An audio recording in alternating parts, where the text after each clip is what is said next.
Kolkata ফাটাফাট tips চ্যানেলে আপনাদের সবাইকে স্বাগত জানাবো। তোমরা যে সমস্ত বন্ধুরা আমার চ্যানেলটিকে প্রথমবারের জন্য ভিজিট করছো, তোমাদের বলবো আমার গেম আপনাদেরকে আমি প্লে করতে বলছি না, কিন্তু বলবো অবশ্যই আমি এর আগে যত যা গেম দিচ্ছি সমস্ত ভিডিও আপলোড করা রয়েছে। বলবো একবার ভিডিওগুলো চালিয়ে রেজাল্টের সঙ্গে চেক করে অবশ্যই মিলিয়ে দেখে নেবেন। যদি আমার গেম আপনাদের পছন্দ হয় তাহলে চ্যানেলটিকে সাবস্ক্রাইব করতে ভুলবেন না, আর সাবস্ক্রাইব করে বেল বাটনটা প্রেস করে অল অপশনটা সিলেক্ট করে রাখবে। আর অবশ্যই আপনার চেনা পরিচিত যারা রয়েছে তাদের মধ্যে চ্যানেলটিকে শেয়ার করে দেবেন, সাপোর্ট করবেন, ভিডিওতে একটা লাইক কমেন্ট করবেন।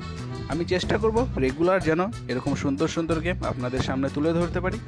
আর তোমরা যারা 4 ডিজিট রোলিং গেমটা প্লে করো, যদি কেউ মনে করো যে দাদা আমি সেফ গেম প্লে করতে চাই, তাহলে 1 টাইম পাস নিয়ে ছেড়ে দেবে। আর যদি একটু রিস্ক নিতে চাও তাহলে 2 টাইম পাস নিতে পারো।